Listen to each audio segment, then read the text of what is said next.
Barbados became a republic on November 30, with its former Governor-General Sandra Mason sworn in as the country's first president.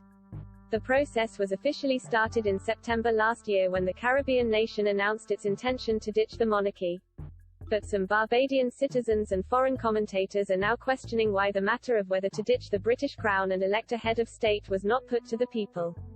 A member of Barbados Concerned Citizens, Roy, told The Independent, "It wasn't put out to the public for any of the people to say whether we want to be a republic or not.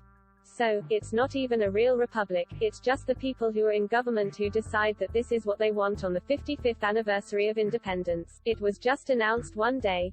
Guy Hewitt, who served as Barbados High Commissioner to the UK between 2014 and 2018, said he believes the government of Barbadian Prime Minister Meghan Markle wanted to act swiftly over becoming a republic to try to take attention off of what is a very difficult time in Barbados. He told CNN, "The world suffers and struggles against the COVID-19 pandemic, but for Barbados, as a tourist-based economy, it has been particularly difficult. If you accept the notion of a republic being a system being given to the people, the challenge we face is there's not been a lot of consultation on becoming a republic. Yes, it was included in the throne, but the people of Barbados have not been part of this journey." Mr. Hewitt added Barbados has experienced ceremonial, cosmetic changes, adding, "I feel that if we were really going to republic, it should have been a meaningful journey, where the people of Barbados were engaged in the entire process of conceptualization to actually bringing it to fruition." Dr. Ronnie Yearwood, an activist and lecturer of law at the UWI Cave Hill, said to support the republic but added, "The process was so badly managed, the government made a decision on the type of republic that we were going to become, without asking me the voter, me the citizen, what form of republic do you want?" Barbadian politician Verla de Pisa, who leads the Democratic Labour Party defeated by Ms. Motley at the 2018 elections, shared a similar sentiment, as she told the Daily Mail, "A referendum would have been great or, at the very least, some sort of proper consultation." Among the British commentators to note no referendum was held, royal expert Richard Fitzwilliams told the Daily Telegraph, "The palace will be sanguine about Barbados' decision to become a republic, as it has always been a matter for Barbados itself.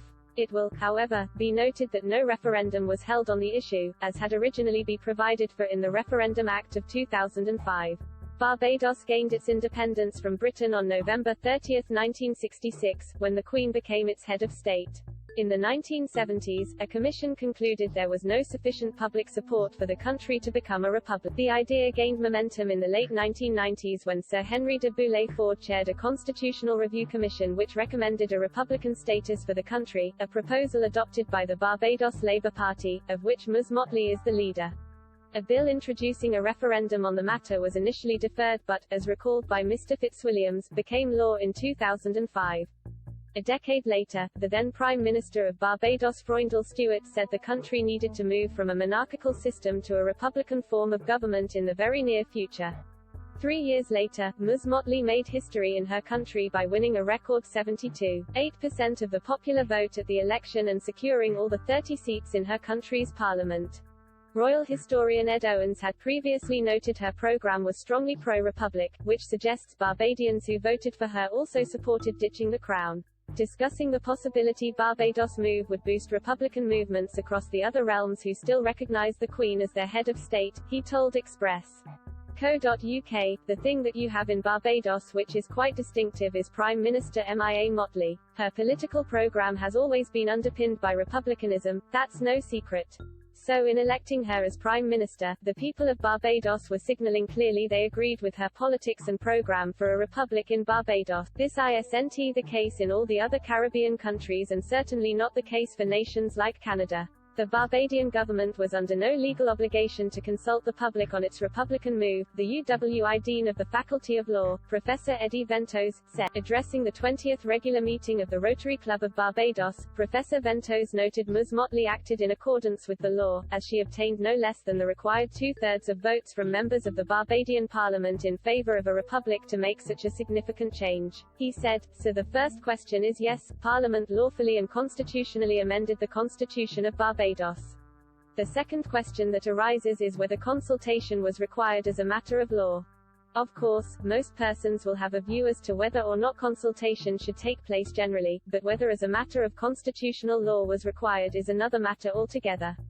As a matter of constitutional law, whether there is a requirement in the Barbados Constitution to have consultations, the answer is no, there is no legal requirement for consultations. Professor Ventos also said the Referendum Act was not brought into force and therefore there was no requirement for a referendum.